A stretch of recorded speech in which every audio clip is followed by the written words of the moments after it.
আমার মা মারা গিয়েছে, বাবা মারা গিয়েছে, কারোরকে দেখতে পারিনি, তাই ভাবলাম তাদের কবরের মাটিটুকু দেখে যায়। শুধু এই কারণে আইছি। এসে আমি কারোর সাথে কোনো ঝামেলা, কোনো ঝঞ্ঝাট কিংবা কারোর সাথে বড় কথাও আমি বলিনি। তারা আচমকা এসে আমাকে এভাবে মেরেছে। দীর্ঘ 12 বছর পরে বিদেশ ফেরত তুতা মিয়া মা বাবার কবর দেখতে এসে সন্ত্রাসীদের হামলায় গুরুতর আহত হয়েছেন। মা বাবার কবর ছুঁয়ে না দেখার ব্যথা ও শারীরিক ব্যথায় কাতরাচ্ছেন তুতা মিয়া যশোর জেনারেল হসপিটালে। রাজনৈতিক দলীয় হিসেবে আগের পুরনো রাগ ছিল, সেই রাগ অনুযায়ী তারা মারা হয়েছে। কে কে মারছে?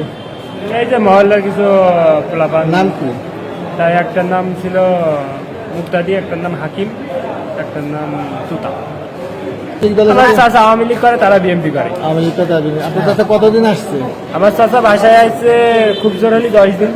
10 দিন। 12 বছর থেকে সে 10 দিন মতো বাসায় আসছে।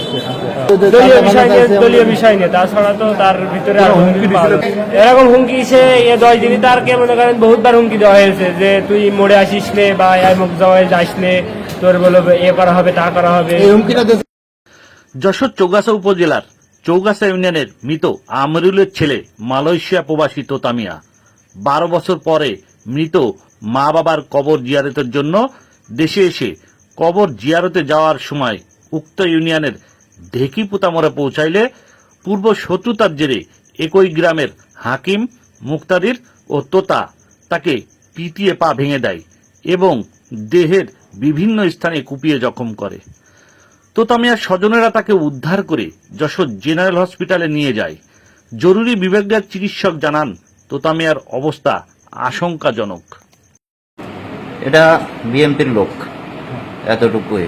আমার মা মারা গিয়েছে, বাবা মারা গিয়েছে, কারোরকে দেখতে পারিনি, তাই ভাবলাম তাদের কবরের মাটিটুকু দেখে যায়। শুধু এই কারণে আইছি। এসে আমি কারোর সাথে কোনো ঝামেলা, কোনো ঝঞ্ঝাট কিংবা কারোর সাথে বড় কথাও আমি বলিনি।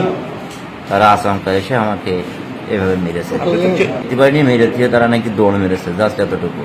আমার মোবাইল কাছে টাকা ছিল 30,000 মতো, মালা রিঙ্গিত ছিল 500 রিঙ্গিত, তাও সে ব্যাগটা কিছুই পাচ্ছি না। কারণ উপর আল্লাহ জানে কারা নিয়েছে, কারাতে আছে।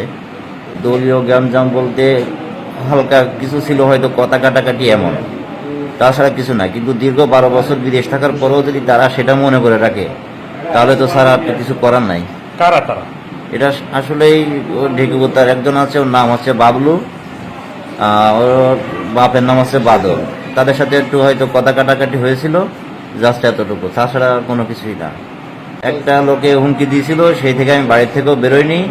আজকে হঠাৎ করে চা খাতে গিয়েছিলাম, তাও তারা আগে থেকে আবার দিয়েছে যে মোড়ে আসলে ওকে উঠিয়ে নিয়ে যেতে হবে, এই বিষয়টি তারা প্রকাশ করেছে।